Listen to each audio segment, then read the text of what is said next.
Morning student, एक बार फिर से आप सभी का स्वागत है मेरे इस YouTube चैनल में। प्यारे विद्यार्थियों, वीडियोस की पिछली सीरीज़ तक आप अपने ही सिलेबस के 2 चैप्टर कंप्लीट कर चुके हो। हमारे वीडियो के थ्रू आपने 2 चैप्टर जिनका नाम है simple equation chapter number 4 and fraction and decimal chapter number 2 उनको कंप्लीट किया है। और मुझे उम्मीद है कि आपने बचे हुए जितने भी क्वेश्चंस थे इन चैप्टर्स के एक्सरसाइज के वो सभी आपने किए होंगे, और जितने भी असाइनमेंट आपको दिए जा रहे हैं लगातार आप उनको कर भी रहे हैं, हम देखते भी हैं और साथ में चेक भी करते हैं और फीडबैक भी देते हैं। तो मैक्सिमम स्टूडेंट का रिस्पांस आ रहा है, बट जो भी बच्चे अभी तक कनेक्ट नहीं हो पा रहे हैं तो वो जल्दी से कनेक्ट हो जाए और इन वीडियोस के थ्रू अपनी स्टडी को कंप्लीट करें। इस चैनल को सब्सक्राइब करें और पिछले जितने भी वीडियोस आपके सिलेबस से रिलेटेड हैं, आपकी क्लास से रिलेटेड हैं, सब्जेक्ट से रिलेटेड है, उनको देखें और उनको साझा करें और कमेंट करें कमेंट बॉक्स में यदि आपको कोई क्वेरी हो तो स्टूडेंट, आज के इस वीडियो में हम आपके सिलेबस के चैप्टर नंबर 3 जिसका नाम है डेटा हैंडलिंग, उसको स्टार्ट करने जा रहे हैं।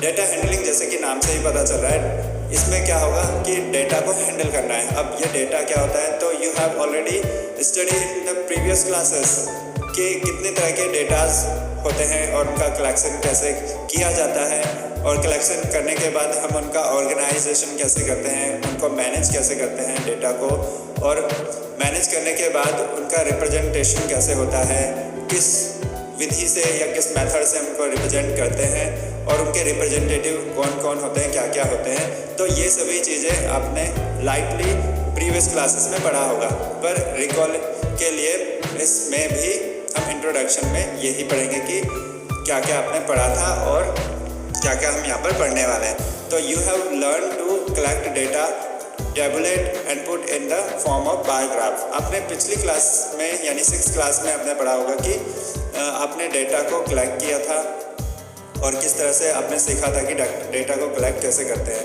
फिर उसको टेबुलेट कैसे करते हैं, यानी उसको टेबुलेट फॉर्म में टेबल में कैसे फिल करते हैं, और उसके बाद उसको रिप्रेजेंट करने के लिए ग्राफ कैसे तैयार करते हैं, यानी बार ग्राफ में उसको कैसे दिखाया जाता है। या पिक्टोग्राफ भी एक फेमस मेथड था 6th क्लास में जिसमें हम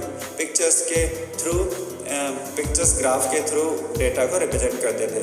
तो the collection, recording and presentation of the data help us organise our experience and draw inferences from them.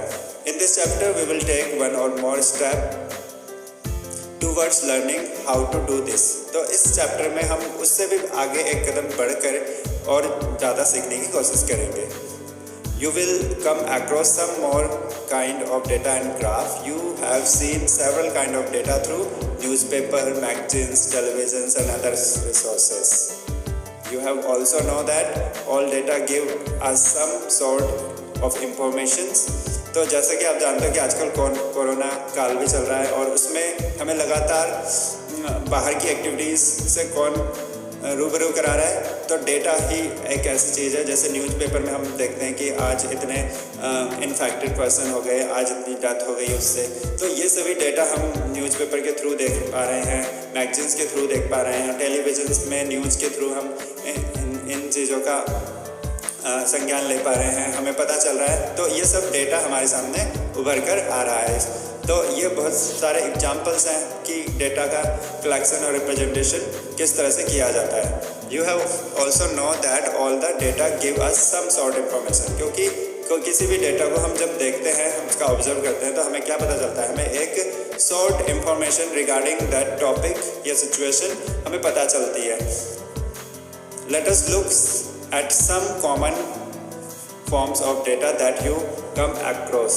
तो अब हम एक यहाँ पर जैसे कि आप देख पा रहे हो स्क्रीन पे एक टेबल आपको यहाँ नज़र आ रही है, temperature of the city, table number 3.1, temperature of the cities as on 20th June 2006। इसमें कुछ सिटीज़ के नाम दिए गए हैं, अहमदाबाद, अमृतसर, बेंगलुरु, चेन्नई, दिल्ली, जयपुर, जम्मू, मुंबई एक्सेट्रा, और मैक्सिमम और मिनिमम टेम्परेचर्स आपको यहाँ नज़र आ रहे हैं।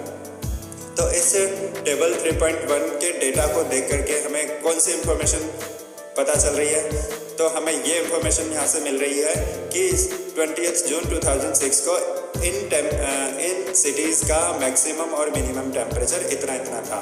तो ये एक शॉर्ट इंफॉर्मेशन हमें मिली उस सिटी के रिगार्डिंग, टेम्परेचर के रिगार्डिंग उन सिटीज़ का। तो और भी यहाँ पर आप देख सकते हो एक टेबल 3.2 आपको नज़र आ रही है जिसमें फुटबॉल वर्ल्ड कप 2006 का स्कोर दिया गया है। और टेबल 3.3 भी एक टेबल है जिसमें डाटा शो कर रहा है कि वीकली एब्सेंटीज इन आ क्लास, एक क्लास में एक हफ्ते में कितने बच्चे एब्सेंट थे किस किस दिन।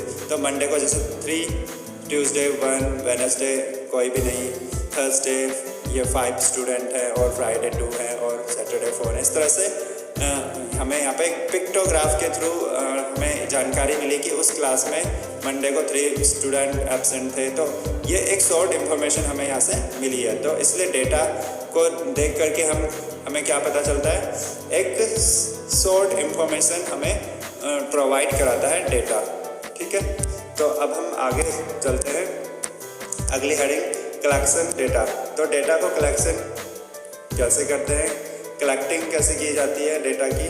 तो the data about the temperature of the city 3.1 table can tell us many things but it can not tell us the city which had the highest maximum temperature during the year.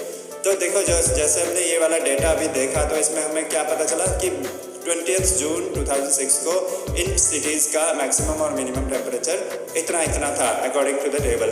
But अगर यही table के through हम आपसे पूछें कि highest maximum temperature during the year क्या है, तो हम इस टेबल को देख करके ये इंफॉर्मेशन नहीं दे सकते।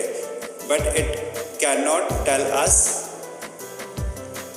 अस highest maximum temperature during the year. ये वाला डेटा इस बात की इंफॉर्मेशन हमें नहीं देता। To find that we need to collect data regarding the highest maximum temperature reaches in each of these cities during the year. तो इस तरह की इंफॉर्मेशन को लेने के लिए हमें डेटा भी क्या चाहिए, एक स्पेसिफिक डेटा चाहिए उसी के रिगार्डिंग जिसको हम फाइंड करना चाहते हैं, जिसको हम या जो चीज़ हमें पूछी जा रही है। In that case the temperature chart of one particular date of the year as given in the table 3.1 will not be sufficient, क्योंकि ये एक दिन मतलब 20 जून 2006 को जितना मैक्सिमम मिनिमम टेम्परेचर था वो एक ही दिन का है। बट हमें अगर पूछा जाए कि थ्रू आउट ईयर या पूरे साल भर में, तो तब ये टेबल इस चीज़ को रिप्रेजेंट करने में या इस चीज़ को बताने में सफिशिएंट नहीं होगी। तो this so that a given collection of data may not give us a specific information related to that data। तो इसलिए इससे प्रूव होता है, इससे ये इस बात को सिद्ध करता है कि दिया हुआ जो डेटा है, कलेक्शन ऑफ डेटा है, ये इस स्पेसिफिक इंफॉर्मेशन देने में सक्षम नहीं है, ये सफिशिएंट नहीं है उस चीज़ को प्रूव करने में। तो इसलिए इसके लिए हमें क्या करना होगा, हमें इस एक माइंड में ये चीज़ रखनी होगी कि डेटा के कलेक्शन करने से पहले हमें ये चीज़ ध्यान में रखनी होगी कि हम उस डेटा का यूज़ कहाँ करने वाले हैं, यानी उस डेटा को लेने का हमारा ऑब्जेक्टिव क्या है। तो इसलिए before collecting data we need to know what we would use it for. तो इसलिए कलेक्टिंग करने से पहले, डेटा को कलेक्ट करने से पहले we need to know that, हमें ये जानना चाहिए कि what we would use it for, हम इसका इस्तेमाल कहाँ करेंगे, कैसे करेंगे, क्यों करेंगे और इसका यूजेस है क्या। तो ये चीज़ अगर हमें पता चल गई तो हम इस स्पेसिफिक इंफॉर्मेशन को ध्यान में रखते हुए, माइंड में रखते हुए हम डेटा का कलेक्शन करेंगे ताकि उससे रिलेटेड हमारे सारे आंसर्स हमें मिल जाए। सपोज जैसे कि अगर मैं पूछूं कि अगर कोई क्रिकेट मैच चल रहा है और उसके रिगार्डिंग हमारे पास डेटा है और उस डेटा में केवल रन्स और ओवर्स और विकेट ही नज़र आ रहे हैं, और अगर मैं बस पूछूं कि रन रेट का क्या है या स्ट्राइक रेट क्या है, तो we can't able to describe these information from that data. तो इसलिए उस डेटा से इस तरह की इंफॉर्मेशन को बताना संभव नहीं होगा। तो इसलिए उसी स्पेसिफिक इंफॉर्मेशन को माइंड में रखते हुए हमें डाटा कलेक्ट करना होगा, तभी हम इन चीज़ों का आंसर दे पाएंगे। तो इसलिए before collecting the data we need to know what we would use it for. तो आई होप कि आपको ये चीज़ समझ में आएगी कि डेटा को कलेक्शन करने से पहले हमें कौन सी चीज़ ध्यान में रखनी है। तो हमें यही चीज़ ध्यान में रखनी है कि हम डेटा का यूज़ कहाँ करने वाले हैं और इसका यूज़ है क्या रियल में। अब नेक्स्ट हेडिंग है ऑर्गेनाइजेशन ऑफ डेटा। तो डेटा को ऑर्गेनाइज कैसे करते हैं, यानी जब हम डेटा को कलेक्ट कर लेते हैं, हमारे पास डेटा आ जाता है, तो उसका कलेक्शन कैसे होता है, तो कितनी प्रकार से हम उसको कलेक्ट कर सकते हैं और उसको रिप्रेजेंट कैसे करेंगे। तो एक एग्जांपल के थ्रू यहाँ पे समझाया जा रहा है। एक क्लास टीचर वो जानना चाहती है कि चिल्ड्रन की इंग्लिश में परफॉर्मेंस क्या क्या है। तो see write down the marks obtained by the student in following way. तो 23, ये 35, 48 इस तरह के ये मार्क्स उनके यहाँ पे लिख दिए गए हैं, ठीक है। और ये ओपन में एकदम उन 10 बच्चों के मार्क्स हैं, ठीक है। In this form the data was not easy to understand. She also did know whether her impression of the student match their performance.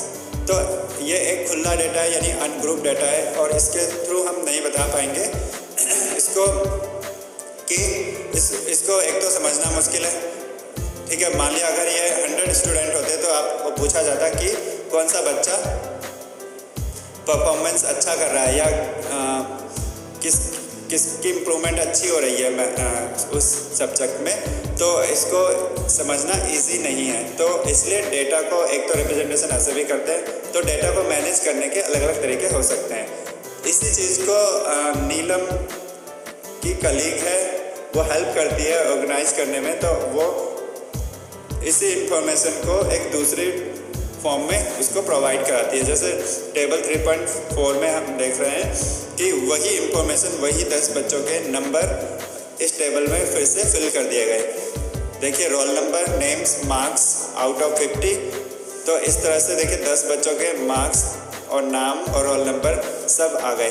तो इसके थ्रू क्या हो रहा है, इसके थ्रू एक डेटा तो मिल रहा है, पर एक नई फॉर्म में मिल रहा है, जिसमें हम आसानी से बता सकते हैं कि किस बच्चे के कितने नंबर हैं, इसलिए हम बता सकते हैं। पर वो ऊपर वाला जो डेटा था, अभी हमने यहाँ पे देखा था 23, 35 जो अनग्रुप डेटा, तो इसमें हम जल्दी से नहीं बता पाएंगे कि किस बच्चे के कौन से मार्क्स हैं, क्योंकि यहाँ पे बच्चों के नाम ही नहीं है।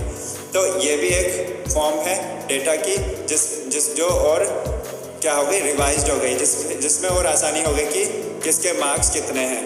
अब एक और फॉर्म यहाँ पे देखने को मिल रही है। देखिए Deepika suggested another way to organise that data.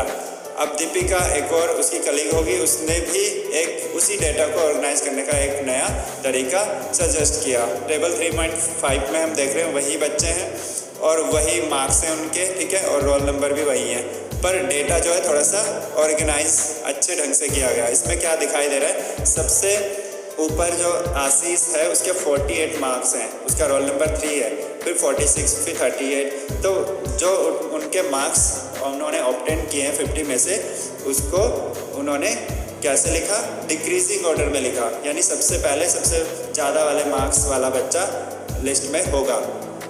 तो अब इसमें और आसानी होगी। अगर आपसे पूछा जाए कि सबसे कम मार्क्स किसके हैं, तो आप इजीली सबसे लास्ट वाले को देखोगे, और सबसे ज़्यादा तो आप इजीली सबसे पहले वाले को देखोगे, 48 वाले मार्क्स वाले बच्चे को, आशीष को।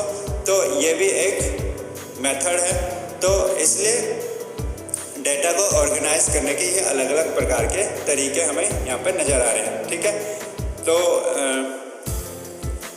इस वीडियो में हमने सीखा डेटा क्या होता है, कलेक्शन ऑफ डेटा क्यों ज़रूरी है और किस तरह से करते हैं, और उनको ऑर्गेनाइज कैसे करते हैं। अब अगली वीडियो में हम सीखेंगे डेटा के रिप्रेजेंटेटिव कौन होते हैं, रिप्रेजेंटेटिव वैल्यूज़ कौन कौन सी हैं। तो आज की वीडियो में इतना ही। मेरे साथ बने रहने के लिए धन्यवाद। अब अगली वीडियो में हम लेकर आएंगे आपके लिए अगला topic. Thank you so much.